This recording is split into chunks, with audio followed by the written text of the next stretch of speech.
Sebelum ceritanya dimulai, silahkan tulis di kolom komentar dari daerah mana saja teman-teman yang menonton cerita ini. Jangan lupa like dan subscribe agar channel ini bisa semakin berkembang dan bisa mempersembahkan cerita yang lebih menarik lagi. Langit Jakarta sore itu berwarna jingga pekat, warna yang selalu disukai Kirana. Dari jendela kantornya di lantai 35, pemandangan kota yang sibuk tampak seperti diorama yang rumit dan memesona.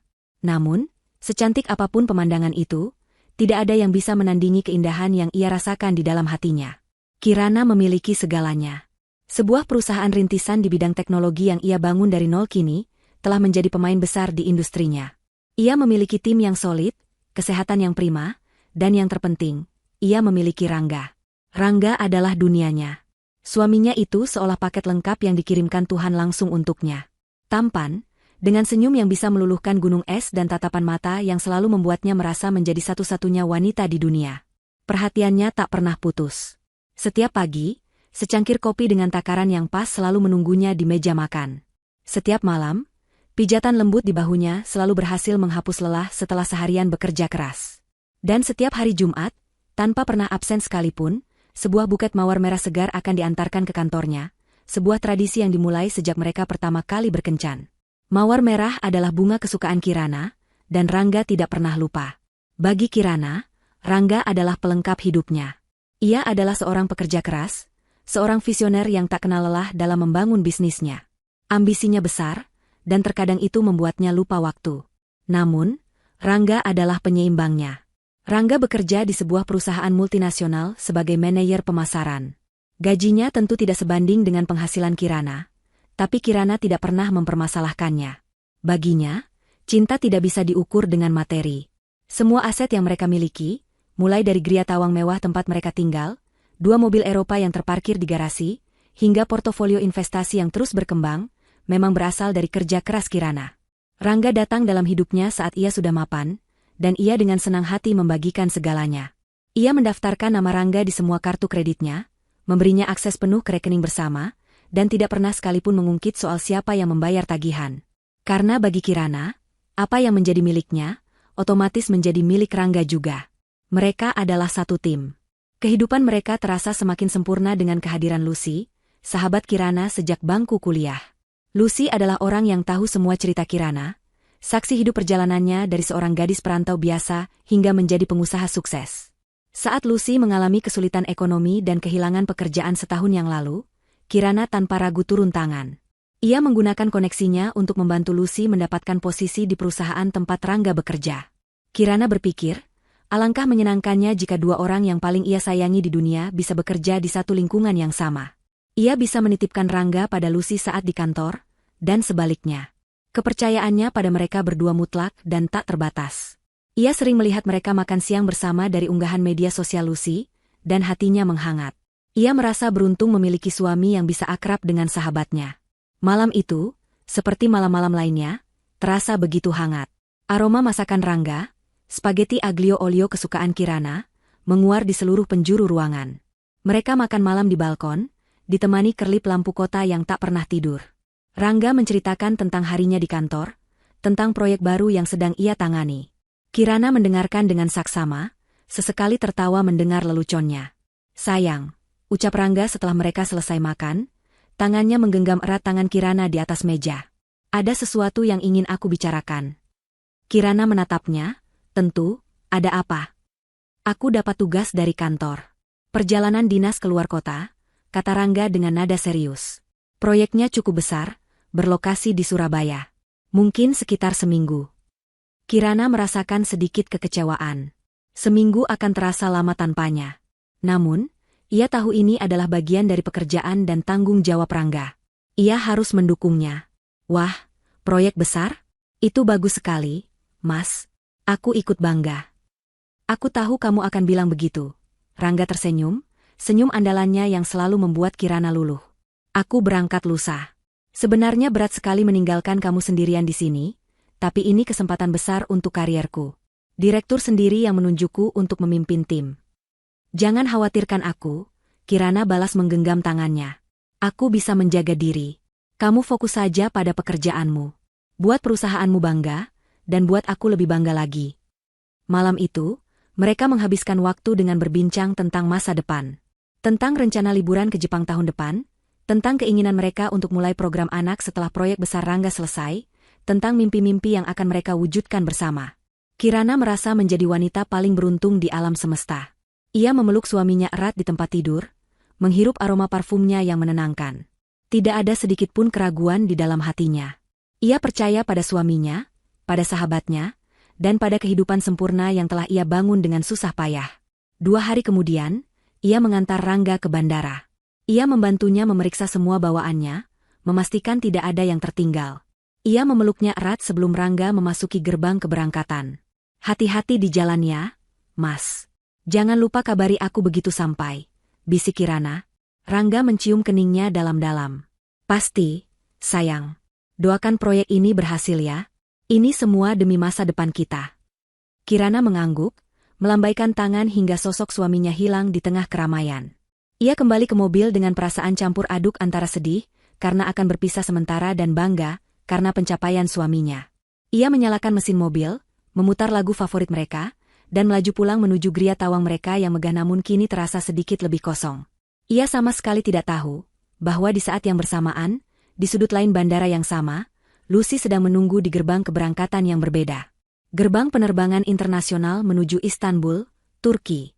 Dan tiket di tangannya tertulis 2 nama, Rangga Aditama dan Lucy Anindita. Surga yang Kirana tinggali, ternyata hanyalah sebuah panggung sandiwara yang megah. Dan ia adalah satu-satunya penonton yang tidak tahu bahwa pertunjukan akan segera berakhir dengan cara yang paling tragis. 3 hari pertama berlalu dengan normal. Rangga menepati janjinya untuk selalu memberi kabar. Pagi hari setelah sampai, ia mengirimkan foto pemandangan jembatan Suramadu dari jendela kamar hotelnya. "Surabaya panas sekali, sayang. Beda jauh sama sejuknya pelukanmu," tulisnya dalam pesan, dibubuhi emoji hati. Kirana tersenyum membacanya. Siang harinya, Rangga mengirim foto ruang rapat yang tampak serius, lengkap dengan beberapa orang rekan kerjanya yang tidak Kirana kenal. Malamnya, mereka melakukan panggilan video singkat. Wajah Rangga tampak lelah, namun ia tetap tersenyum untuk Kirana. Ia bercerita tentang rapat yang alot dan makan malam yang membosankan dengan klien. Semua terasa begitu nyata, begitu meyakinkan. Kirana menyibukkan dirinya dengan pekerjaan. Proyek-proyek di kantornya sedang menumpuk, dan ia bersyukur memiliki kesibukan untuk mengalihkan pikirannya dari rasa rindu. Ia juga sempat menghubungi Lucy melalui pesan singkat, menanyakan apakah pekerjaan di kantor baik-baik saja tanpa kehadiran Rangga. "Aman, Kir. Cuma ya gitu, jadi sedikit lebih sibuk karena kerjaan Mas Rangga sebagian dilimpahin ke aku," balas Lucy. "Kamu gimana? Kangen ya ditinggal suami?"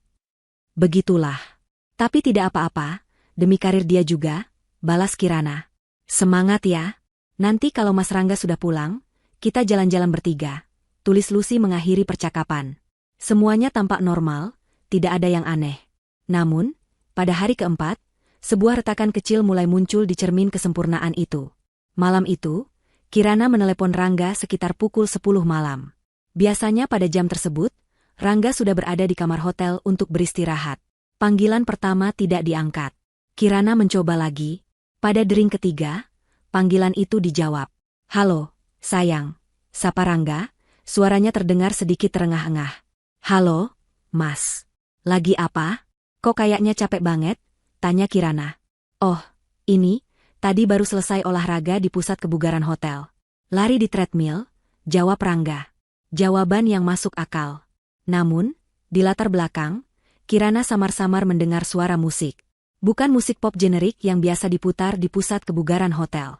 Melainkan alunan musik instrumental dengan sentuhan etnik yang khas, seperti musik dari Timur Tengah. Dan juga, ia mendengar sayup-sayup suara riuh orang banyak. "Ramai sekali ya di sana?" tanya Kirana, berusaha terdengar santai. Hening sejenak di seberang sana. "Ah, iya. Di lobi hotel lagi ada acara, musiknya sampai ke lantai atas. Berisik sekali. Makanya aku mau cepat-cepat istirahat. Sudah dulu ya, sayang, aku mau mandi. Besok pagi ada rapat penting. Nanti aku telepon lagi. Love you." Panggilan ditutup begitu saja sebelum Kirana sempat membalas.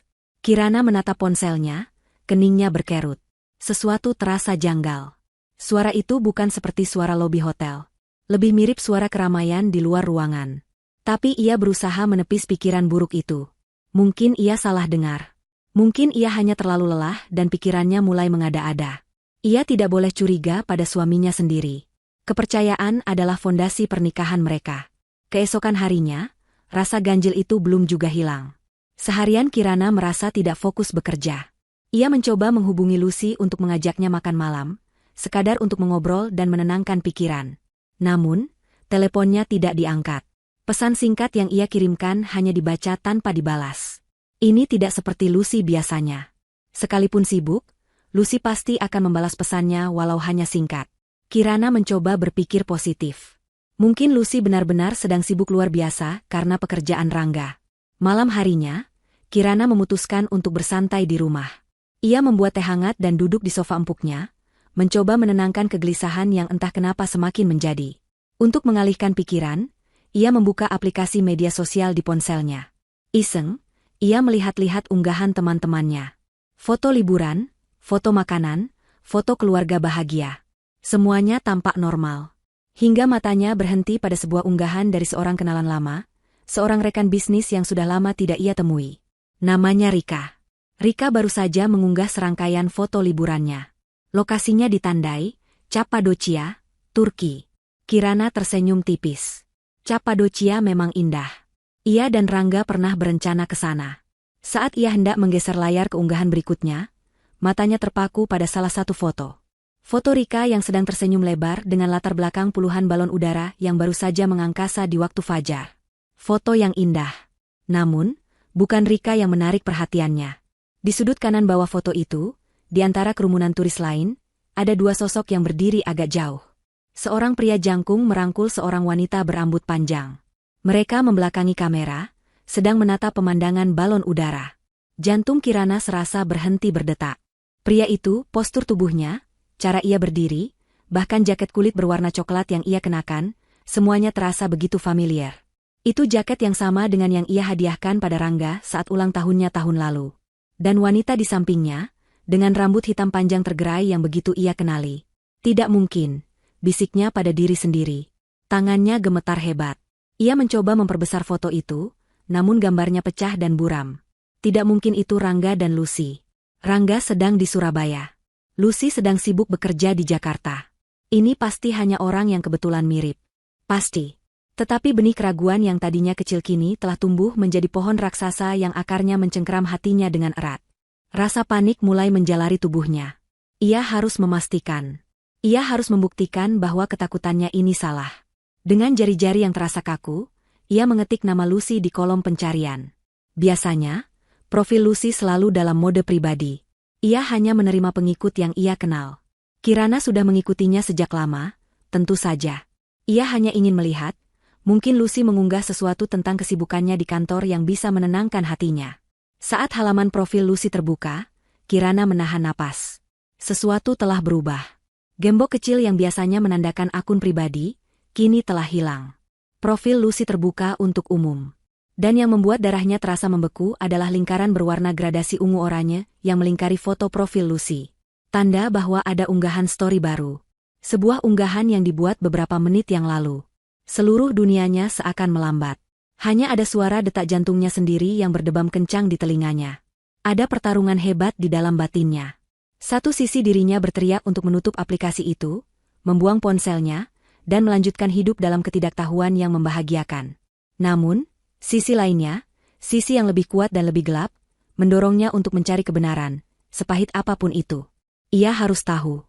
Dengan napas yang tercekat di tenggorokan dan pandangan yang mulai mengabur karena air mata yang siap tumpah, ibu jari Kirana bergerak dengan sendirinya, seolah memiliki kehendak sendiri. Jari itu terangkat, melayang sesaat di atas layar ponsel yang dingin, tepat di atas lingkaran berwarna cerah itu. Satu sentuhan, dan dunianya mungkin akan hancur selamanya. Satu sentuhan, dan surga yang ia tinggali mungkin akan terbukti hanyalah neraka yang tersembunyi. Dan dalam keheningan gria tawangnya yang mewah, ia menekan layar itu. Waktu seakan berhenti di detik Kirana menyentuh layar ponselnya. Video berdurasi 15 detik itu dimulai tanpa peringatan, tanpa musik latar yang dramatis, hanya suara angin lembut dan keriuhan samar orang-orang di kejauhan. Detik pertama menampilkan sebuah tangan lentik Lucy yang sangat ia kenali, lengkap dengan ket kuku berwarna nude yang menjadi ciri khasnya. Di jari manis tangan itu, Melingkar sebuah cincin berlian yang berkilauan ditimpa cahaya fajar. Begitu besar, begitu megah, begitu menyilaukan.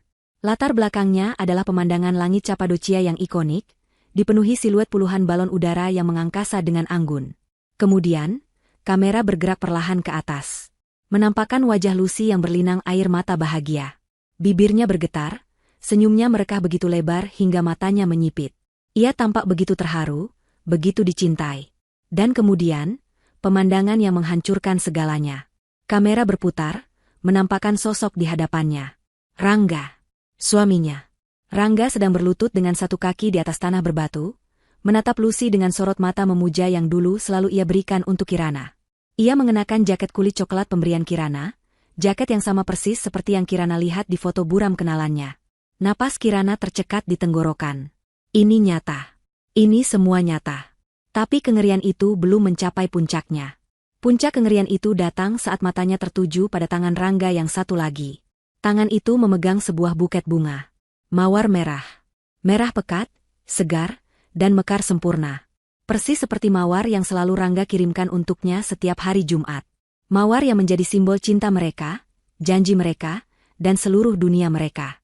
Mawar kesukaannya, kini berada di tangan suaminya, yang sedang berlutut di hadapan sahabatnya sendiri, di belahan dunia lain, dalam sebuah kebohongan terbesar yang pernah ia alami. Video itu berakhir dengan suara Lucy yang manja dan bergetar, "Aku mau, Mas. Tentu aku mau." Lalu ia membungkuk untuk mencium bibir Rangga dengan mesra. Ponsel itu terlepas dari genggaman Kirana yang mendadak lemas. Benda itu jatuh tanpa suara di atas karpet tebal Persia, layarnya masih menyala, mengulang video pengkhianatan itu dalam putaran tanpa akhir. Kirana tidak bergerak. Otaknya menolak untuk memproses informasi yang baru saja diterima indera penglihatannya. Ada kesalahan. Ini pasti mimpi buruk. Sebentar lagi ia akan terbangun di pelukan Rangga, dan menertawakan betapa konyolnya mimpi ini. Tapi dingin yang merayap di tulang punggungnya, rasa mual yang naik ke kerongkongannya, dan sesak yang menghimpit dadanya terasa begitu nyata. Getaran pertama dimulai dari ujung jarinya, lalu merambat ke lengannya, bahunya, hingga seluruh tubuhnya bergetar tak terkendali. Ia memeluk dirinya sendiri, mencoba menghentikan guncangan itu, tapi sia-sia. Udara di dalam geria tawang yang luas itu terasa menipis, memaksanya untuk terengah-engah, menarik napas dalam-dalam namun paru-parunya seakan menolak untuk terisi. Ia terhuyung, berpegangan pada meja kopi sebelum akhirnya tubuhnya luruh ke lantai. Ia meringkuk di atas karpet, getarannya kini berubah menjadi isak tangis yang tertahan, suara rintihan pilu yang keluar dari lubuk hatinya yang paling dalam. Sakit. Rasa sakitnya begitu luar biasa, begitu fisik, seolah ada tangan tak kasat mata yang merobek jantungnya dari rongga dadanya. Ini bukan hanya tentang suami yang berselingkuh. Ini adalah pengkhianatan di level yang paling menghancurkan. Rangga, pria yang ia percayai dengan seluruh jiwa dan hartanya. Lucy, wanita yang ia anggap sebagai saudara, tempat ia berbagi semua rahasia dan keluh kesahnya. Dua orang terpenting dalam hidupnya, bersekongkol di belakangnya. Mereka tidak hanya menusuknya dari belakang, mereka menari-nari di atas tubuhnya yang sekarat. Pikirannya berputar, memutar ulang kepingan-kepingan memori yang kini terasa seperti racun. Ciuman Rangga di bandara, bisikannya tentang masa depan kita. Pesan singkat Lucy yang penuh semangat, janjinya untuk jalan-jalan bertiga. Setiap kata, setiap senyuman, setiap gestur perhatian, kini terlihat sebagai bagian dari sebuah sandiwara besar. Ia merasa begitu bodoh. Begitu naif. Bagaimana mungkin ia tidak melihatnya?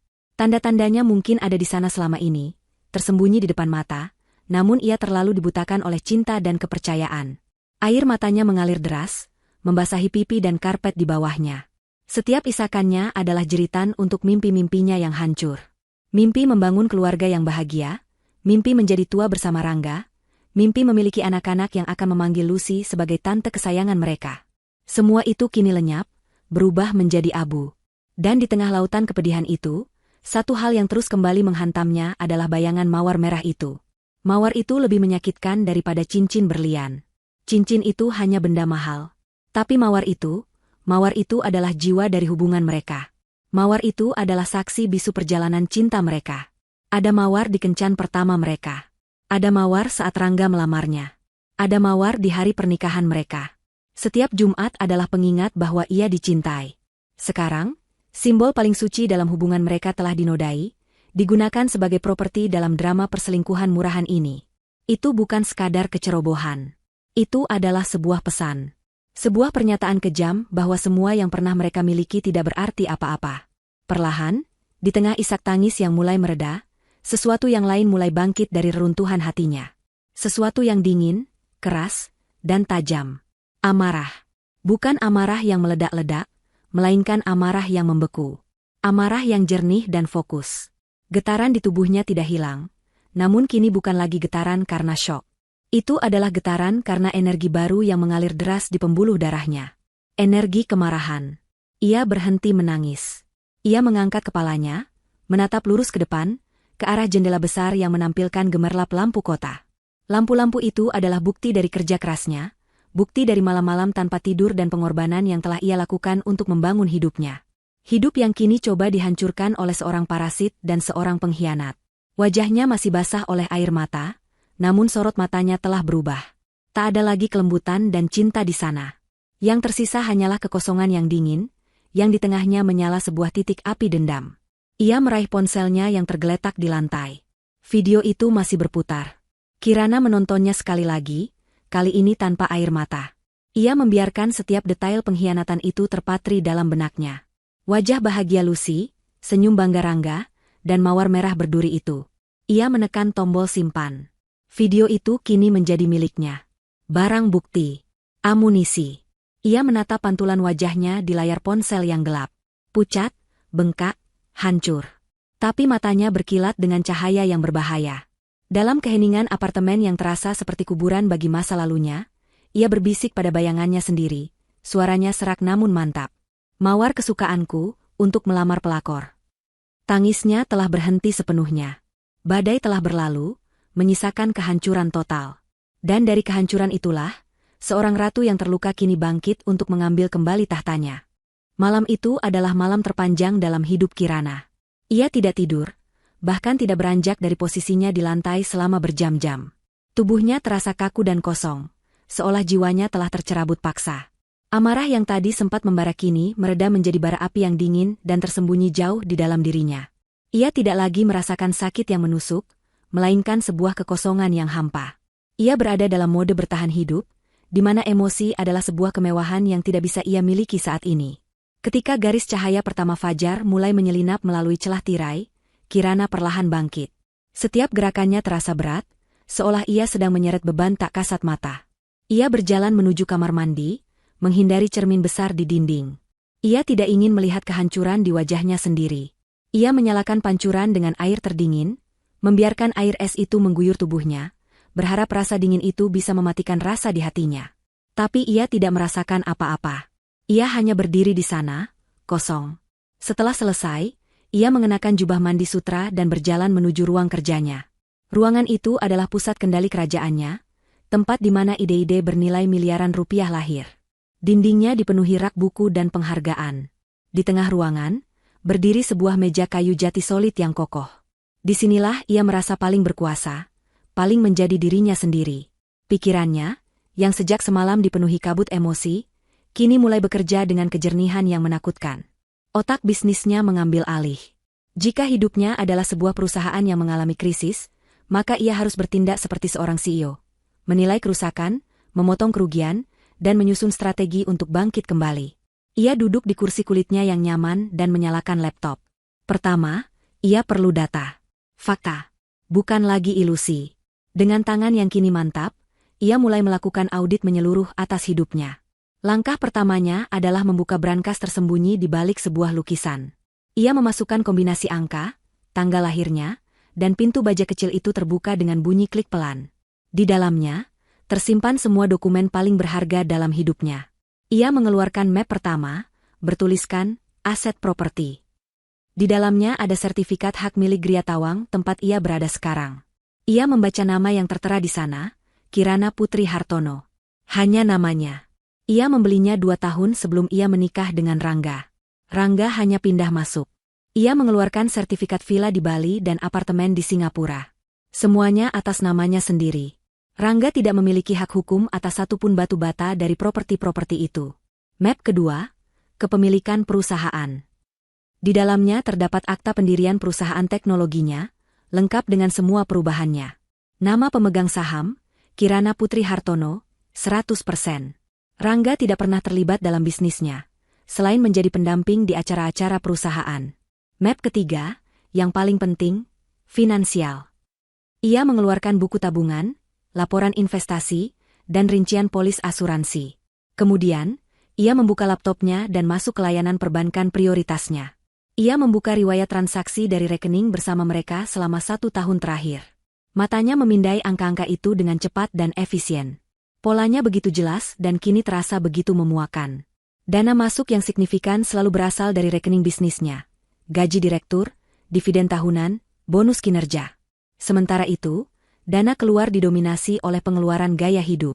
Ia melihat tagihan kartu kredit atas nama Rangga, restoran-restoran mewah, butik-butik desainer, gadget terbaru, keanggotaan klub olahraga eksklusif.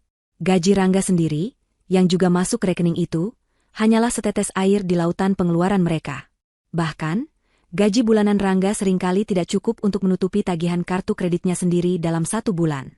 Kemudian ia menemukan transaksi yang paling menyakitkan. 3 hari sebelum Rangga berangkat, ada penarikan dana dalam jumlah besar. Ratusan juta rupiah.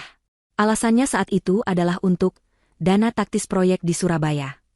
Kini Kirana tahu, uang itu adalah biaya untuk perjalanan romantis ke Turki, untuk membeli cincin berlian yang berkilau, dan untuk semua kemewahan yang mereka nikmati di atas penderitaannya. Uang hasil kerja kerasnya, keringatnya, darahnya. Sebuah kesadaran yang dingin dan keras menghantam Kirana. Rangga bukan hanya seorang suami yang tidak setia. Ia adalah seorang penipu, seorang oportunis. Ia telah membangun citra sebagai suami yang sempurna, padahal kenyataannya ia hanyalah seorang benalu yang hidup dari inangnya. Rasa cinta yang dulu memenuhi hatinya kini menguap tak bersisa, digantikan oleh rasa jijik. Ia tidak sedang kehilangan pasangan hidup, ia sedang mengusir parasit. Dengan kesadaran ini, sebuah rencana yang jelas dan kejam mulai terbentuk di benaknya. Rencana ini tidak didasari oleh emosi sesaat, melainkan oleh logika bisnis yang dingin. Langkah pertama, memotong semua sumber daya. Langkah kedua, mengambil kembali semua aset. Langkah ketiga, memastikan konsekuensi yang setimpal. Matahari kini sudah meninggi, cahayanya memenuhi ruang kerja Kirana. Ia sudah tidak terlihat seperti wanita yang hancur. Jubah mandinya telah berganti dengan setelan kerja yang rapi. Wajahnya telah dipoles riasan tipis untuk menutupi sisa-sisa sembab, namun tidak ada yang bisa menutupi sorot matanya yang baru, tajam, tanpa ampun, dan penuh perhitungan. Ia mengambil ponselnya. Mengabaikan belasan panggilan tak terjawab dari nomor internasional yang ia yakini milik Rangga. Pasti Rangga panik karena menyadari Kirana telah melihat story Lucy, yang mungkin kini sudah dihapus. Tapi terlambat. Bukti sudah diamankan. Kirana menekan nomor di panggilan cepatnya. Nomor manajer bank prioritasnya, Pak Tirtayasa. Pria yang selama ini membantunya mengelola kekayaannya. Halo, selamat pagi, Bu Kirana, sapa suara ramah di seberang. Kirana menarik napas dalam-dalam, mengembuskannya perlahan. Suaranya yang keluar terdengar tenang, datar, dan berkuasa. Selamat pagi, Pak Tirta. Saya harap tidak mengganggu. Ada beberapa hal mendesak yang perlu saya instruksikan. Tentu saja, Bu. Apa yang bisa saya bantu? Pertama, Kirana memulai, matanya menatap tajam ke arah Cakrawala Jakarta dari jendela kantornya. Saya mau Anda memblokir semua kartu kredit tambahan dan kartu debit atas nama Rangga Aditama yang terhubung dengan rekening saya. Lakukan sekarang juga. Saya mau aksesnya terputus saat ini juga. Ada jeda sejenak. Baik, Bu. Bisa saya konfirmasi, semua kartu atas nama Bapak Rangga? Semua. Tanpa kecuali, tegas Kirana. Kedua, cairkan semua dana dari rekening gabungan kami dan pindahkan seluruhnya ke rekening pribadi saya yang baru. Saya akan kirimkan nomor rekeningnya. Kosongkan rekening gabungan itu sampai nol. Ketiga, saya ingin Anda menyiapkan surat kuasa untuk penarikan aset bergerak. Saya akan mengutus orang untuk mengambilnya nanti. Baik, Bu Kirana. Semua akan segera kami proses. Hari itu, Kirana bergerak dengan presisi seorang jenderal di medan perang. Tidak ada lagi keraguan, yang ada hanyalah eksekusi. Pagi hari, ia sudah duduk di kantornya yang sejuk dan tenang, berhadapan dengan pengacara kepercayaannya, Pak Biantara. Di atas meja kaca di antara mereka, tergeletak tablet milik Kirana, menampilkan video berdurasi 15 detik yang diputar berulang-ulang tanpa suara. Di sampingnya, tumpukan dokumen keuangan yang telah ia siapkan semalaman tersusun rapi. Pak Biantara, seorang pria parubaya yang telah menangani semua urusan hukum perusahaan Kirana, menatap kliennya dengan ekspresi campur aduk antara kaget dan kagum. Ia mengharapkan seorang wanita yang hancur dan menangis terseduh-seduh. Sebaliknya, yang ia hadapi adalah seorang ratu besi. Kirana menjelaskan kronologinya dengan suara datar dan tenang, menyajikan fakta dan bukti seolah-olah sedang mempresentasikan laporan bisnis, bukan kehancuran rumah tangganya. Saya tidak mau drama, Pak. Saya tidak mau proses yang berlarut-larut, ujar Kirana dengan tegas. Semua aset, properti, dan perusahaan adalah milik saya jauh sebelum pernikahan. Saya punya buktinya. Saya mau perceraian yang bersih dan cepat. Tuntut dia atas dasar perzinahan. Saya tidak butuh 1 rupiah pun darinya. Saya hanya mau dia dan wanita itu keluar dari hidup saya selamanya, dan tidak mendapatkan apa-apa. Pengacaranya mengangguk paham. Sangat jelas, Bu Kirana. Dengan bukti sekuat ini, posisi kita sangat aman. Draft gugatan akan saya siapkan secepatnya. Selama pertemuan itu, ponsel Kirana di atas meja bergetar beberapa kali, menampilkan notifikasi dari manajer banknya. Konfirmasi, semua kartu atas nama saudara Rangga Aditama telah diblokir secara permanen. Disusul pesan lain beberapa saat kemudian, konfirmasi, seluruh dana dari rekening gabungan sebesar XXX telah berhasil dipindahkan. Saldo rekening Gabapan saat ini, 0 rupiah. Kirana membaca pesan-pesan itu tanpa mengubah ekspresi wajahnya. Tidak ada rasa kemenangan, hanya perasaan dingin bahwa sebuah operasi yang menyakitkan namun perlu, telah berhasil dilaksanakan. Tumor itu sudah diangkat. Siang harinya, ia kembali ke Gria Tawangnya. Sebuah tim dari perusahaan keamanan sudah menunggunya. Mereka bekerja dengan cepat dan efisien. Sistem kunci digital yang dulu bisa dibuka dengan sidik jari Rangga kini dihapus dari data. Kode akses diganti. Seluruh sistem keamanan rumah diprogram ulang, kini hanya Kirana yang memiliki kendali mutlak. Saat para teknisi bekerja, Kirana melakukan tugasnya sendiri. Ia mengambil beberapa kotak kardus besar dari gudang, dan mulai mengosongkan lemari pakaian di kamar utama. Ia mengeluarkan kemeja-kemeja mahal milik Rangga, setelan jas yang ia belikan, koleksi jam tangan yang sering Rangga pamerkan. Ia melipatnya satu persatu dengan gerakan mekanis. Setiap helai kain seolah membisikkan sebuah kebohongan. Jas yang dipakai saat mereka merayakan ulang tahun pernikahan. Kemeja yang dikenakan saat Rangga berjanji akan selalu setia. Jam tangan yang ia berikan sebagai hadiah promosi. Semua benda itu kini terasa seperti barang bukti dari sebuah kejahatan. Ia tidak merasakan kemarahan, hanya rasa lelah yang teramat sangat. Lelah karena telah mencintai sebuah ilusi. Ia memindahkan semua barang Rangga ke ruang kerja yang lebih kecil, yang dulu sesekali dipakai Rangga. Semua barang pribadinya, peralatan olahraganya, bahkan sikat giginya. Ia membersihkan kamarnya dari jejak pria itu, seolah sedang melakukan sterilisasi. Ia ingin ruangannya kembali menjadi miliknya seutuhnya, sebuah tempat suci yang tidak lagi ternoda oleh pengkhianatan. Saat sedang memasukkan beberapa buku milik Rangga ke dalam kotak, ponselnya yang terhubung ke jaringan internet rumah bergetar. Sebuah notifikasi pesan dari aplikasi yang tidak biasa Rangga gunakan. Ia pasti panik karena panggilannya tidak bisa masuk. Kirana membuka pesan itu. Dari Rangga. Sayang, kamu di mana? Aku telepon kok nggak bisa? Ini aneh banget. Semua kartuku nggak bisa dipakai. Tadi mau bayar makan siang ditolak semua. Kayaknya ada masalah sama sistem bank deh. Bisa tolong transfer dulu ke rekeningku? Nanti aku ganti begitu sistemnya pulih. Kirana membaca pesan itu 2 kali. Tangannya terkepal erat. Audacity. Keberaniannya, ketidaktahuannya, atau mungkin kebodohannya, sungguh di luar batas. Pria ini baru saja melamar wanita lain dengan uangnya, di tengah liburan yang didanai olehnya, dan sekarang ia masih berani meminta uang lagi untuk membayar makan siangnya bersama selingkuhannya. Di momen itu, sisa-sisa keraguan terakhir di hati Kirana lenyap. Pria ini tidak mencintainya. Pria ini hanya mencintai apa yang bisa ia berikan.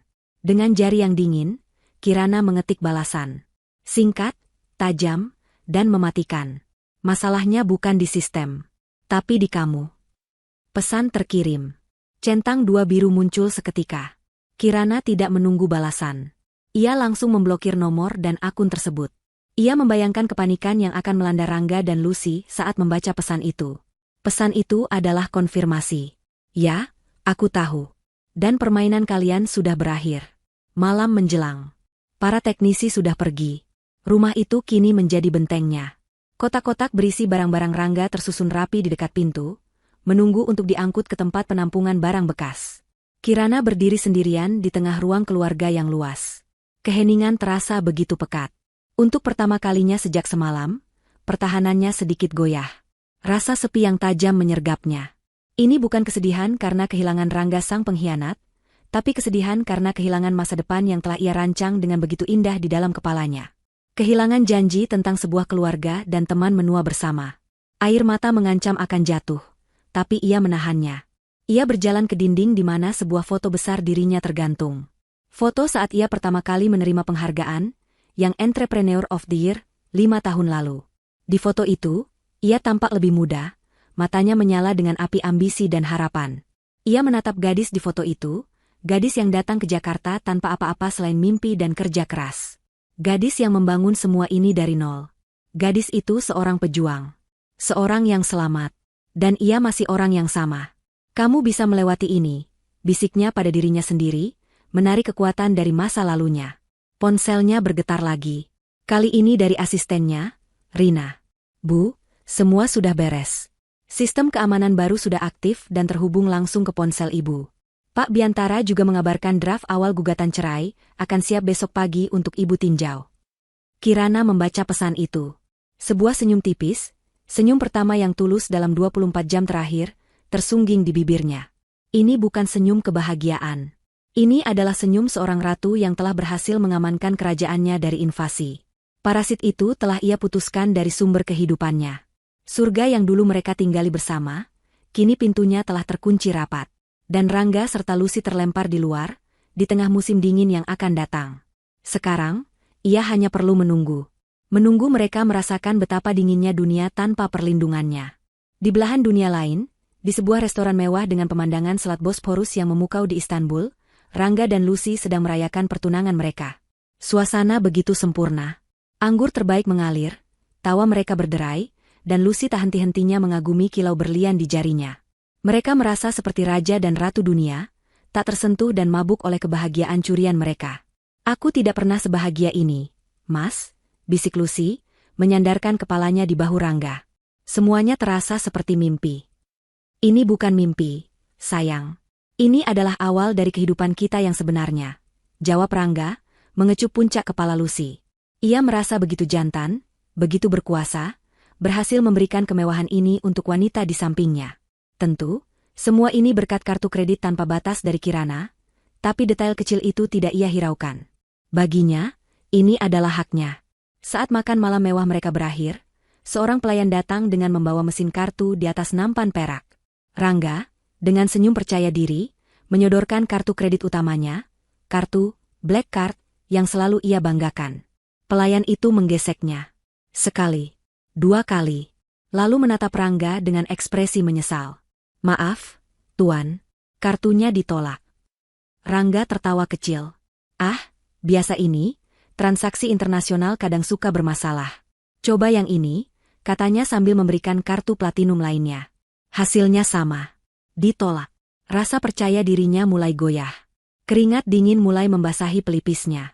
Ia mencoba kartu ketiga, sebuah kartu debit. Saldo tidak mencukupi. Wajah Lucy yang tadinya berseri-seri kini menegang. Pelayan itu masih berdiri di sana, senyum sopannya mulai terlihat kaku. Suasana romantis itu menguap seketika, digantikan oleh awan tebal rasa malu dan kebingungan. Dengan panik, mereka mengumpulkan sisa uang tunai euro dan lira Turki yang mereka miliki. Untungnya cukup, tapi kini dompet mereka benar-benar kosong. Ada apa ini, Mas? Kok bisa semua kartumu ditolak? Tanya Lucy dengan nada cemas begitu mereka keluar dari restoran. Aku tidak tahu. Mungkin benar-benar ada masalah sistem. Coba aku cek mobile banking, kata Rangga, mencoba menenangkan dirinya sendiri dan Lucy. Ia membuka aplikasi bank di ponselnya. Saat mencoba masuk, sebuah notifikasi merah muncul di layar. Akses ditolak. Silakan hubungi bank Anda. Jantung Rangga serasa mencelos. Ini bukan lagi masalah sistem. Ini disengaja. Dengan tangan gemetar, ia mencoba menelepon Kirana. Panggilannya tidak pernah tersambung, langsung dialihkan ke pesan suara. Kepanikan yang sesungguhnya mulai melanda. Ia beralih ke aplikasi pesan. Ia mengetik pesan, mencoba terdengar normal, bertanya tentang kartu dan meminta transfer. Beberapa saat kemudian, sebuah balasan masuk. Singkat, dingin, dan menghancurkan. Rangga menunjukkan layar ponselnya pada Lucy. Di sana tertera kalimat itu, masalahnya bukan di sistem, tapi di kamu. Lucy menutup mulutnya dengan tangan. Matanya membelalak ngeri. Dia tahu, bisiknya. Kirana tahu segalanya. Gelembung kebahagiaan mereka pecah berkeping-keping. Realitas yang kejam menghantam mereka tanpa ampun. Mereka terdampar di negara asing. Tagihan hotel bintang 5 untuk sisa 2 malam lagi belum terbayar. Tiket pesawat pulang masih beberapa hari lagi. Dan mereka tidak punya uang sepeser pun. Surga berubah menjadi neraka dalam sekejap. Perjalanan kembali ke hotel diwarnai keheningan yang mencekam. Sesampainya di kamar suite mereka yang mewah, yang kini terasa seperti penjara, ledakan itu terjadi. Ini semua salahmu, bentak Rangga, menunjuk wajah Lucy. Untuk apa kamu unggah foto dan video itu di media sosial? Aku sudah bilang jangan pamer. Kamu sengaja kan melakukan ini? Kamu mau Kirana tahu? Lucy, yang sama paniknya, tidak terima disalahkan. Salahku? Kamu yang pengecut. Kenapa kamu tidak punya uangmu sendiri? Kenapa kamu bergantung 100% padanya seperti Lintah? Katanya kamu manajer, tapi rekeningmu kosong. Laki-laki macam apa kamu ini? Topeng cinta dan pemujaan mereka luruh, menampakkan wajah asli yang dipenuhi keegoisan dan ketakutan. Mereka saling menyalahkan, saling meneriakkan kata-kata keji. Semua janji manis dan bisikan cinta beberapa jam yang lalu kini terasa seperti kebohongan murahan. Mereka bukanlah pasangan kekasih yang memperjuangkan cinta, mereka hanyalah 2 orang konspirator yang rencananya gagal total. Keesokan harinya, mereka terpaksa melakukan walk of shame, keluar dari hotel mewah itu setelah berdebat sengit dengan manajer. Mereka harus meninggalkan beberapa barang pribadi sebagai jaminan, sampai mereka bisa melunasi sisa tagihan. Mereka berakhir di sebuah penginapan murah di gang sempit yang pengap dan kotor. Kemewahan berganti dengan kesengsaraan. Mereka mencoba menghubungi keluarga dan teman di Indonesia, tapi kabar perselingkuhan mereka tampaknya sudah mulai menyebar seperti api. Tak ada yang mau meminjamkan uang. Mereka terisolasi. 2 hari terasa seperti 2 tahun. Mereka hanya makan roti murah sekali sehari untuk menghemat sisa uang koin mereka. Mereka terus bertengkar, energi mereka terkuras oleh keputusasaan. Tiket pesawat pulang mereka sudah ada, tapi mereka bahkan tidak punya uang untuk naik taksi ke bandara. Di tengah keputusasaan itu, mata mereka tertuju pada satu-satunya benda berharga yang tersisa. Benda yang menjadi sumber malapetaka ini. Cincin berlian di jari Lucy. Kita tidak punya pilihan lain, kata Rangga dengan suara serak. Lucy menatap cincin itu, lalu menatap Rangga dengan tatapan benci. Kau mau aku menjual ini? Cincin pertunangan kita? Lalu kita mau bagaimana? Mati kelaparan di sini, balas Rangga frustrasi. Ini bukan lagi cincin pertunangan. Ini tiket kita untuk keluar dari neraka ini. Dengan air mata amarah dan penghinaan yang mengalir di pipinya, Lucy menarik cincin itu dari jarinya. Rasanya sakit, seolah menarik sebagian dari harga dirinya. Cincin yang beberapa hari lalu ia pamerkan dengan bangga, kini menjadi simbol kegagalannya. Mereka menemukan sebuah toko gadai kecil di sebuah lorong pasar yang ramai. Bau rempah dan keringat bercampur di udara. Di dalam toko yang remang-remang itu, Rangga, dengan bahasa Inggris yang terbata-bata, bernegosiasi dengan pemilik toko yang licik. Pria tua itu menaksir cincin itu dengan cepat, lalu menyebutkan angka yang jauh di bawah harga aslinya. Mereka tidak punya pilihan selain menerima. Mereka keluar dari toko itu dengan beberapa lembar uang lira di tangan Rangga. Uang itu terasa kotor, hasil dari menjual mimpi mereka. Jari Lucy terasa aneh, telanjang, dan dingin. Mereka tidak saling bicara. Tidak ada lagi yang perlu dibicarakan. Mereka berjalan dalam diam menuju agen perjalanan terdekat untuk membeli tiket bus ke bandara. Surga Turki mereka telah berakhir. Mereka kini hanyalah 2 orang pecundang yang menjual simbol cinta mereka hanya untuk bisa pulang, kembali ke tanah air untuk menghadapi badai yang jauh lebih besar yang telah disiapkan oleh Kirana.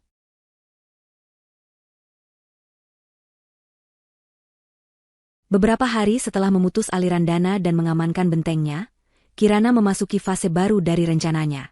Fase yang membutuhkan ketenangan dan perhitungan, bukan ledakan emosi.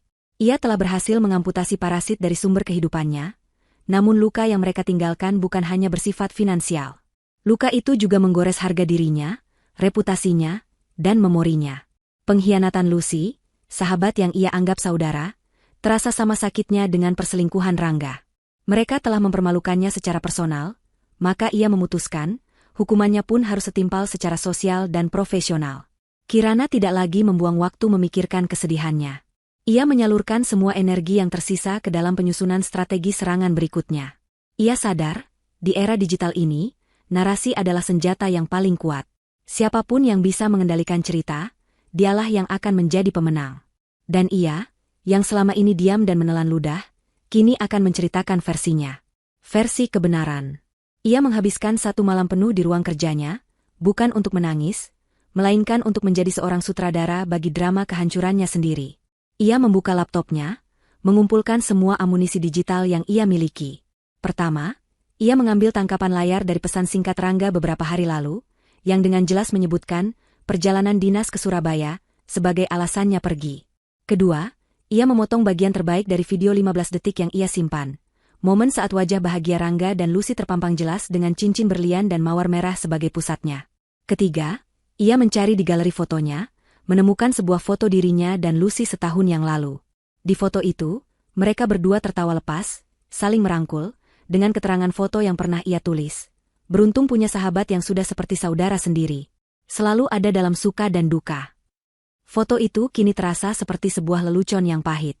Terakhir, ia memilih sebuah foto profesional dirinya dan Rangga dari sebuah artikel majalah bisnis, di mana mereka diwawancarai sebagai salah satu pasangan kuat ibu kota. Dengan semua bukti visual itu, ia mulai menulis. Ia tidak menulis dengan amarah seorang istri yang tersakiti. Ia menulis dengan ketenangan seorang CEO yang melaporkan sebuah insiden penipuan. Kalimat-kalimatnya lugas, terstruktur, dan menusuk tepat di jantung permasalahan. Ia memulai utasnya di media sosial dengan sebuah paragraf tentang arti kepercayaan. Bagi saya, kepercayaan adalah fondasi dari segalanya. Dalam bisnis, dalam persahabatan, dan terutama dalam pernikahan. Saya membangun hidup saya di atas fondasi itu. Saya percaya pada suami saya, partner hidup yang saya pikir akan menemani hingga tua. Saya percaya pada sahabat saya, yang saya bantu untuk bisa bekerja di lingkungan yang sama, berharap kami bisa saling menjaga. Paragraf berikutnya mulai menancapkan pisau. Namun, terkadang kepercayaan yang kita berikan sepenuh hati justru dijadikan senjata untuk menghancurkan kita dari dalam. Beberapa hari yang lalu, suami saya pamit untuk sebuah perjalanan dinas penting ke Surabaya demi masa depan kami, tulisnya, sambil menyertakan tangkapan layar pesan dari Rangga. Dan di saat yang bersamaan, sahabat yang saya anggap saudara itu juga tiba-tiba sulit dihubungi karena sedang sibuk dengan pekerjaan. Saya mendoakan kesuksesan mereka, tanpa tahu bahwa proyek yang sedang mereka kerjakan bersama bukanlah di Surabaya, melainkan sebuah pertunangan romantis di Cappadocia, Turki. Di bawah kalimat itu, ia mengunggah video pertunangan mereka. Ia sengaja membiarkan suara asli video itu terdengar, suara manja Lucy yang menerima lamaran Rangga, suara yang kontras dengan narasi pengkhianatan yang sedang ia bangun. Ia melanjutkan tulisannya, kini menyertakan foto mesranya dengan Lucy dan foto profesionalnya dengan Rangga. Mungkin beginilah cara dunia bekerja. Mawar merah yang pernah menjadi simbol cinta suci, kini menjadi properti untuk melamar wanita lain. Dan wanita lain itu adalah orang yang selama ini makan di meja yang sama dengan saya, tertawa bersama saya, dan memeluk saya saat saya merasa lelah. Saya tidak menulis ini untuk mencari simpati. Saya menulis ini sebagai pengingat, untuk diri saya sendiri dan untuk orang lain, bahwa terkadang serigala yang paling berbahaya adalah ia yang berbulu domba dan tidur di ranjang yang sama dengan kita. Sebagai penutup, ia menambahkan kalimat yang paling mematikan. Kalimat yang dirancang untuk menghancurkan karir mereka. Saya juga ingin mengucapkan terima kasih kepada perusahaan X, sebuah institusi terhormat yang tanpa disadari telah menjadi lokasi di mana suami saya, Rangga Aditama, dan sahabat saya, Lucy Anindita, merajut kisah terlarang mereka. Semoga ke depannya, lingkungan kerja di sana bisa lebih kondusif dan terhindar dari drama yang bisa merusak citra perusahaan. Ia membaca ulang seluruh utas itu. Sempurna, dingin, faktual, elegan, namun mematikan. Ia menarik napas dalam-dalam, lalu menekan tombol, unggah. Reaksi yang terjadi setelahnya lebih dahsyat dari yang ia bayangkan. Awalnya hanya beberapa teman dekat yang memberikan komentar dukungan. Namun dalam waktu kurang dari 1 jam, unggahan itu meledak. Ceritanya memiliki semua elemen drama yang disukai publik. Cinta, pengkhianatan, seorang wanita kuat yang menjadi korban, dan antagonis yang jelas. Unggahan itu dibagikan ribuan kali. Nama, Kirana, Rangga, Lucy, dan nama perusahaan X melesat menjadi topik tren teratas. Ponsel Kirana seolah-olah akan meledak. Notifikasi dari berbagai aplikasi media sosial, pesan dari nomor-nomor tak dikenal, permintaan wawancara dari portal berita online, semuanya datang bertubi-tubi.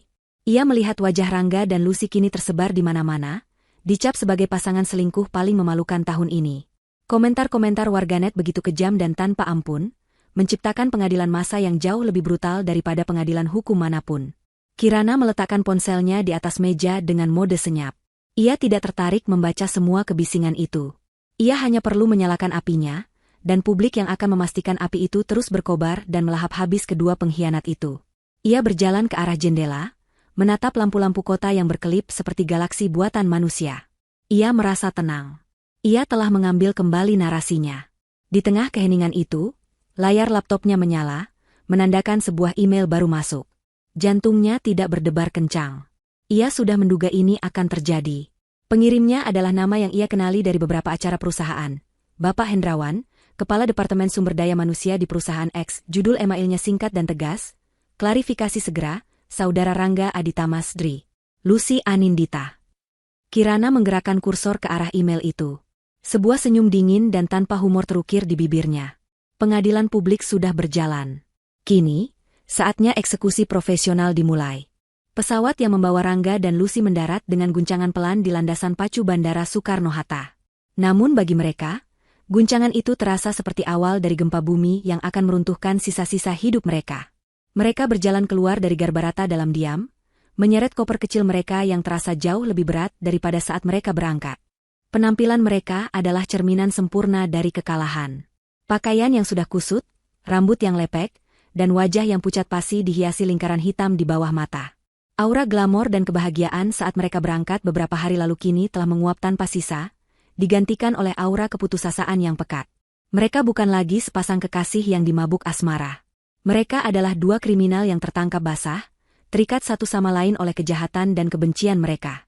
Sepanjang penerbangan 12 jam itu, hampir tidak ada percakapan di antara mereka. Hanya ada tatapan kosong dan desahan lelah, sesekali diselingi saling lirik penuh tuduhan.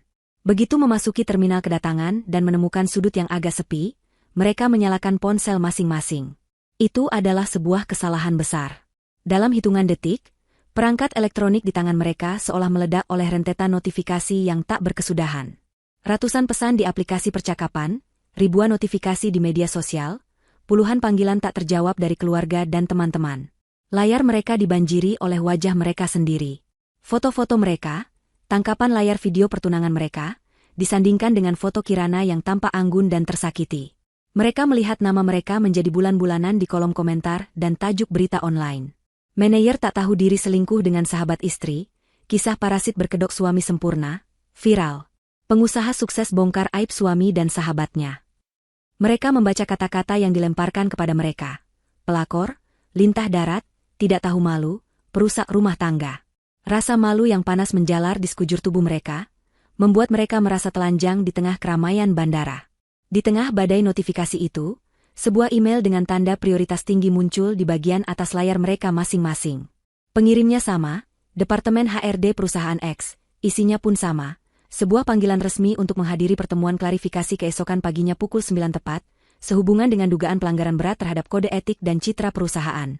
Email itu diakhiri dengan kalimat yang tidak menyenangkan. Kehadiran bersifat wajib dan akan menentukan status kepegawaian Anda selanjutnya. Rangga menelan ludah. Tangannya gemetar begitu hebat, hingga ia nyaris menjatuhkan ponselnya. Hancur. Semuanya hancur. Karir yang ia bangun bertahun-tahun, reputasinya sebagai seorang profesional, semuanya akan lenyap dalam sekejap. Ia menatap Lucy yang berdiri mematung di sampingnya, wajahnya sepucat kertas. Lucy juga telah menerima email yang sama. Mereka bukan hanya bangkrut dan terkenal dengan cara yang buruk, kini mereka juga akan menjadi pengangguran. Dengan pilihan yang semakin menipis dan keputusasaan yang mencapai puncaknya, hanya ada satu tempat yang terlintas di benak Rangga. Sebuah tempat yang ia sebut rumah. Masih ada harapan kecil yang bodoh di dalam dirinya, bahwa ia bisa memperbaiki ini. Bahwa ia bisa berbicara dengan Kirana, memohon, menangis, melakukan apapun untuk mendapatkan pengampunannya. Kita harus ke apartemen, ucapnya dengan suara parau. Aku harus bicara dengan Kirana. Lucy, yang sudah terlalu lelah dan syok untuk berdebat, hanya mengangguk pasrah. Mereka menukarkan sisa uang lira Turki mereka di penukaran uang, mendapatkan beberapa lembar ratusan ribu rupiah yang terasa tidak ada artinya. Uang itu hanya cukup untuk membayar taksi online termurah menuju pusat kota. Perjalanan menuju apartemen terasa seperti perjalanan menuju tiang gantungan. Melewati jalanan Jakarta yang familiar, Rangga merasakan dirinya seperti orang asing. Gedung-gedung pencakar langit yang dulu ia pandang dengan rasa memiliki, kini seolah mengejeknya. Setibanya di lobi gedung apartemen mereka yang mewah, debaran jantung Rangga semakin kencang. Satpam yang biasanya menyapanya dengan ramah kini, menatapnya dengan pandangan aneh yang sulit diartikan. Mereka masuk ke dalam lift pribadi yang langsung menuju unit Gria Tawang. Keheningan di dalam lift terasa memekakan telinga. Pintu lift terbuka, menampilkan lorong privat yang familiar dengan sebuah pintu kayu besar di ujungnya. Pintu rumahnya, pintu dunianya. Dengan langkah berat, Rangga mendekati pintu itu. Ia menempelkan ibu jarinya pada pemindai sidik jari di samping gagang pintu. Sebuah lampu merah kecil menyala, diiringi suara mekanis yang dingin, akses ditolak. Rangga mencoba lagi. Hasilnya sama. Kepanikan mulai merayapinya. Ia beralih ke panel angka, memasukkan kombinasi kode yang ia hafal di luar kepala, tanggal pernikahan mereka. Layar kecil di panel itu menampilkan tulisan, kode salah. Ini nyata. Kirana telah menguncinya. Secara harfiah. Dalam keputusasaan terakhir, ia menekan tombol intercom. Beberapa detik yang terasa seperti selamanya berlalu, sebelum sebuah suara terdengar dari speaker. Ya? Itu suara Kirana. Begitu tenang, begitu jernih, dan begitu asing. Kirana, ini aku, Rangga, ia berkata dengan cepat, suaranya bergetar. Buka pintunya, tolong. Aku mohon, kita perlu bicara. Aku bisa jelaskan semuanya. Hening. Rangga menahan napas, menempelkan telinganya ke speaker, berharap mendengar suara langkah kaki atau kunci dibuka. Lucy berdiri kaku di belakangnya, menggigit bibirnya hingga nyaris berdarah. Akhirnya, suara Kirana terdengar lagi. Setiap katanya diucapkan dengan jeda yang disengaja, memberinya bobot yang berat. Cari siapa? Pertanyaan itu, yang begitu sederhana namun begitu menghina, menghantam Rangga seperti tamparan di wajah. Apa maksudmu? Ini aku. Suamimu, teriaknya, frustrasi dan amarah kini bercampur dengan kepanikannya. Hening lagi, kali ini terasa lebih lama, lebih dingin. Lalu, Kirana mengucapkan kalimat terakhirnya. Kalimat yang akan menghantui mimpi buruk Rangga selama sisa hidupnya. Maaf, saya tidak kenal. Dan rumah ini tidak menerima gelandangan. Bunyi, klik, pelan terdengar saat interkom dimatikan. Sambungan terputus. Keheningan total menyelimuti lorong itu. Rangga mematung, menatap speaker interkom yang kini bungkam, kata terakhir Kirana bergema tanpa henti di kepalanya. Gelandangan. Ya Tuhan. Itulah mereka sekarang. Berdiri di depan pintu rumah yang tak lagi bisa mereka masuki, dengan rekening kosong, reputasi hancur, dan surat panggilan pemecatan menunggu esok hari. Mereka telah kehilangan segalanya. Malam itu, di lorong mewah yang dingin, mereka akhirnya menyadari arti dari kehancuran total. Dan yang lebih menakutkan, mereka tidak punya tempat lain untuk pergi. Malam itu adalah malam terpanjang dan paling hina dalam hidup Rangga dan Lucy. Setelah diusir secara verbal dari gedung apartemen, mereka berjalan tanpa tujuan di bawah kerlip lampu Jakarta yang terasa mengejek. Mereka tidak punya tempat untuk pergi. Keluarga mereka, setelah melihat berita viral itu, telah menutup pintu rapat-rapat, mengirimkan pesan-pesan singkat penuh amarah dan kekecewaan. Teman-teman mereka mendadak sulit dihubungi. Mereka benar-benar sendirian. Sisa uang hasil penjualan cincin hanya cukup untuk menyewa sebuah kamar motel kecil yang pengap di pinggiran kota, tempat di mana dindingnya tipis dan bernoda, dan udaranya berbau asap rokok serta keputusasaan. Tidak ada lagi pertengkaran di antara mereka. Energi mereka sudah habis. Mereka hanya duduk di tepi ranjang yang reot, di bawah cahaya lampu neon yang berkedip-kedip, terbungkus dalam keheningan yang menyesakan. Mereka adalah dua orang asing yang terikat oleh bencana yang sama. Rangga menatap langit-langit kamar yang kotor, pikirannya kosong. Lucy sesekali terisak pelan, air matanya sudah kering, yang tersisa hanyalah suara isakan tanpa air mata. Mereka tidak tidur. Bagaimana mungkin mereka bisa tidur saat mengetahui bahwa keesokan paginya, mereka harus berjalan menuju tiang gantungan karir mereka? Pagi harinya, mereka memaksa diri untuk mandi dan mengenakan sisa pakaian bersih terakhir mereka yang sudah kusut. Mereka tampak seperti hantu dari diri mereka yang dulu. Perjalanan menuju gedung kantor mereka yang megah di pusat kota adalah sebuah parade kehinaan. Mereka harus naik bus kota yang penuh sesak, mencoba menyembunyikan wajah mereka dengan topi dan masker, merasa setiap pasang mata menatap dan mengenali mereka dari berita yang viral. Saat memasuki lobi kantor yang familiar, suasana dingin langsung menyambut mereka. Resepsionis yang dulu selalu menyapa mereka dengan senyum ramah kini menunduk, pura-pura sibuk. Karyawan lain yang berpapasan dengan mereka di koridor langsung berbisik-bisik dan membuang muka. Perjalanan di dalam lift menuju lantai teratas, tempat kantor HRD berada, terasa seperti perjalanan 1 mil yang menyiksa. Pertemuan itu berlangsung di sebuah ruang rapat berdinding kaca yang terasa seperti akuarium.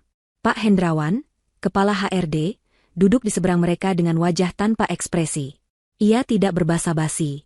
Di atas meja, tergeletak sebuah map tebal. Ia membukanya, menunjukkan cetakan unggahan Kirana, clipping berita dari beberapa portal online, dan bahkan beberapa email keluhan internal dari karyawan lain yang merasa tidak nyaman dengan gosip perselingkuhan mereka yang sudah lama beredar. Perusahaan X memiliki kebijakan toleransi nol terhadap tindakan yang mencoreng nama baik dan reputasi perusahaan, ujar Pak Hendrawan dengan suara datar. Tindakan kalian bukan hanya masalah personal, tapi telah menjadi konsumsi publik dan secara langsung merugikan citra perusahaan sebagai institusi yang menjunjung tinggi etika dan profesionalisme. Ia mendorong 2 lembar surat ke hadapan mereka. Kalian punya 2 pilihan. Mengundurkan diri secara sukarela per hari ini, atau kami akan memecat kalian secara tidak hormat dengan alasan pelanggaran berat. Pikirkan baik-baik, meskipun hasilnya akan sama. Kalian tidak lagi memiliki masa depan di perusahaan ini. Tidak ada ruang untuk negosiasi. Tidak ada kesempatan untuk membela diri. Dalam waktu kurang dari 15 menit, karir yang telah mereka bangun selama bertahun-tahun musnah. Dengan tangan gemetar, mereka menandatangani surat pengunduran diri itu. Setelah itu, mereka diminta untuk mengemasi barang-barang pribadi di meja kerja mereka di bawah pengawasan seorang petugas keamanan, sebuah prosedur standar untuk karyawan yang dianggap berisiko. Prosesi itu terasa begitu memalukan. Mereka memasukkan foto-foto, cangkir kopi, dan beberapa barang pribadi lainnya ke dalam sebuah kotak kardus, disaksikan oleh tatapan penuh rasa ingin tahu dan cemooh dari mantan rekan-rekan kerja mereka. Kemudian, mereka digiring oleh petugas keamanan keluar dari gedung, melewati lobi yang sama di mana mereka dulu berjalan dengan kepala tegak. Kini mereka benar-benar berada di titik nol. Tanpa pekerjaan, tanpa rumah, tanpa uang, dan dengan nama yang sudah tercemar di seluruh industri. Mereka berjalan tanpa tujuan di bawah terik matahari Jakarta, debu jalanan terasa lebih ramah daripada tatapan manusia. Keputusasaan adalah motivator yang paling kuat. Ketika seseorang sudah tidak memiliki apa-apa lagi, harga diri menjadi hal terakhir yang mereka lepaskan. Dan hari itu, mereka melepaskannya. Rangga, dengan sisa-sisa koneksi terakhirnya, berhasil menghubungi seorang mantan anak buahnya yang masih menaruh sedikit iba. Dari sanalah ia mendapatkan informasi. Setiap hari Rabu siang, Kirana selalu mengadakan pertemuan bisnis di sebuah kafe lobi Hotel Bintang 5 yang tak jauh dari kantornya. Itu adalah satu-satunya kesempatan mereka. Kesempatan terakhir mereka untuk memohon. Mereka menunggu di seberang jalan hotel, seperti penguntit. Tak lama kemudian, mereka melihatnya. Kirana turun dari mobil sedannya yang mewah, tampak begitu memukau dalam balutan blazer berwarna krem yang elegan.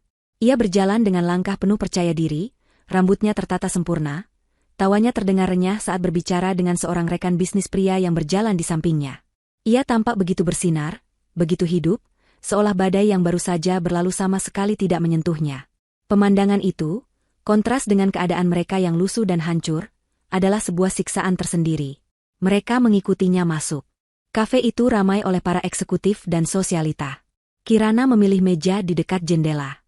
Rangga dan Lucy saling berpandangan, mengumpulkan sisa-sisa keberanian terakhir mereka.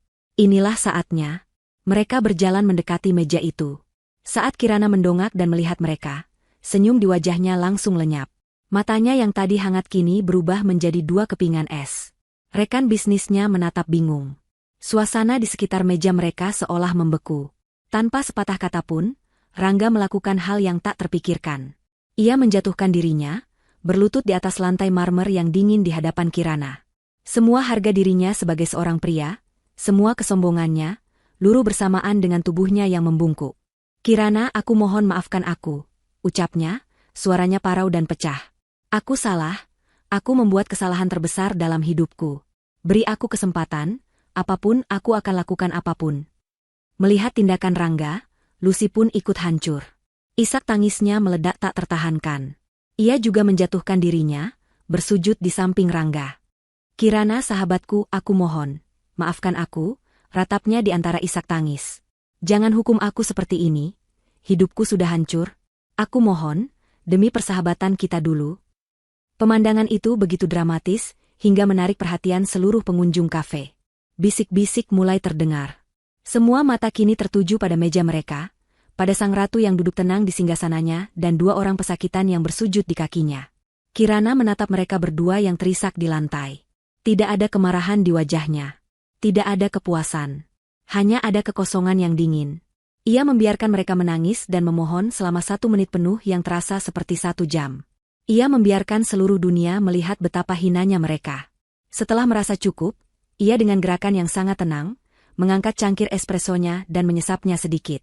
Kemudian, ia membungkukkan badannya sedikit. Bukan untuk membantu mereka, melainkan untuk berbisik dengan suara yang hanya bisa didengar oleh mereka bertiga. Suara yang lembut namun lebih tajam dari belati. "Dulu aku membangun istana untuk kita," bisiknya. "Kalian yang memilih untuk membakarnya. Sekarang, nikmati abunya." Setelah mengucapkan kalimat itu, Kirana menegakkan kembali tubuhnya.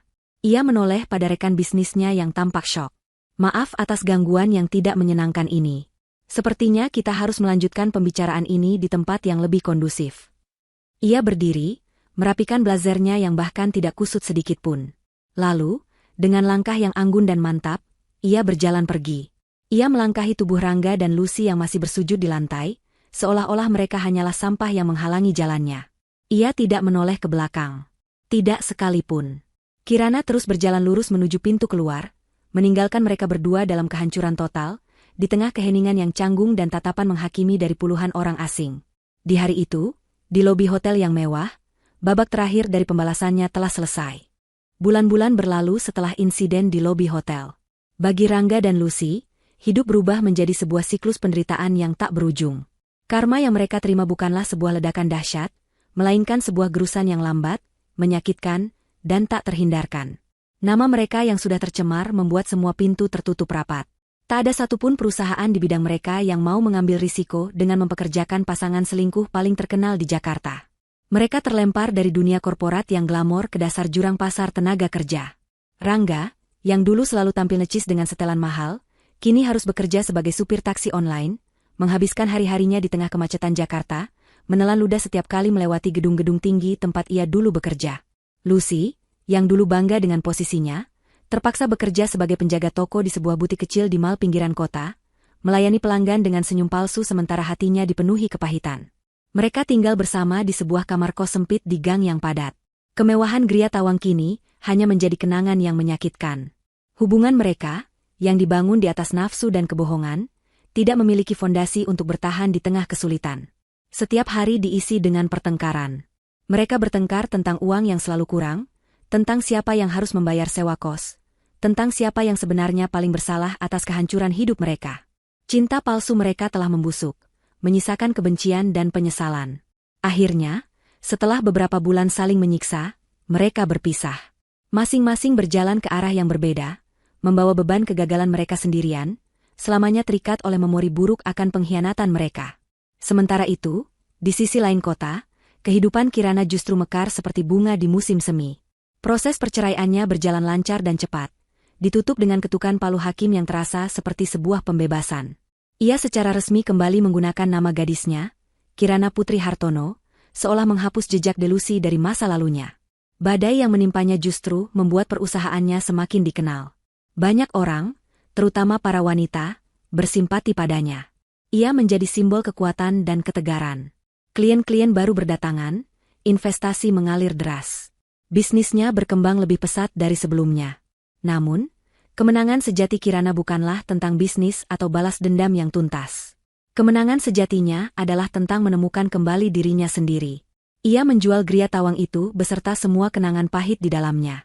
Ia membeli sebuah rumah baru yang lebih kecil namun hangat di kawasan yang tenang, sebuah rumah yang ia rancang sendiri dari awal, yang setiap sudutnya mencerminkan kepribadiannya, bukan kepribadian pasangan. Ia mulai menikmati kembali hal-hal kecil yang dulu ia lupakan. Menghabiskan akhir pekan dengan membaca buku di tamannya yang asri, mengikuti kelas yoga untuk menenangkan pikiran, atau sekadar tertawa lepas bersama teman-teman lamanya yang tulus dan selalu ada untuknya. Ia belajar bahwa kebahagiaan sejati tidak datang dari validasi orang lain atau dari status sebuah hubungan. Kebahagiaan sejati datang dari kedamaian batin dan rasa cukup terhadap diri sendiri. Ia tidak membenci Rangga dan Lucy lagi. Ia tidak merasakan apa-apa terhadap mereka. Mereka hanyalah catatan kaki yang tidak penting dalam buku kehidupannya yang tebal. 1 tahun kemudian, pemandangan berganti. Kirana kini berada di teras vilanya di Bali, menghadap langsung ke hamparan sawah hijau yang diterpa cahaya keemasan matahari terbit. Udara pagi terasa segar dan bersih. Ia menyesap teh jahe hangatnya, merasakan kedamaian yang utuh menyelimuti dirinya. Ia datang ke sini sendirian, bukan untuk melarikan diri, tapi untuk merayakan hidupnya. Ponselnya di atas meja bergetar, menampilkan notifikasi email dari majalah Forbes. Perusahaannya baru saja masuk dalam daftar 30 Under 30 Asia untuk inovasi teknologi. Sebuah pencapaian luar biasa yang ia raih dengan usahanya sendiri. Ia tersenyum, senyum yang tulus, damai, dan penuh rasa syukur. Ia meletakkan ponselnya, memilih untuk fokus pada pemandangan di hadapannya. Matahari perlahan naik, menjanjikan hari yang baru dan cerah. Ia tidak lagi mencari cinta, karena ia telah menemukan cinta yang paling penting, cinta untuk dirinya sendiri. Ia tidak lagi mendefinisikan dirinya sebagai istri atau korban, melainkan sebagai seorang pejuang, seorang pencipta, seorang ratu atas kerajaannya sendiri. Beberapa badai memang datang bukan untuk menghancurkan hidupmu, tapi untuk membersihkan jalanmu menuju masa depan yang lebih baik. Dan bagi Kirana, langit setelah badai itu ternyata jauh lebih cerah, lebih biru, dan lebih luas dari yang pernah ia bayangkan. Ia menarik napas dalam-dalam, menghirup udara kebebasan, siap menyambut fajar yang baru. Sendirian, utuh, dan tak terkalahkan.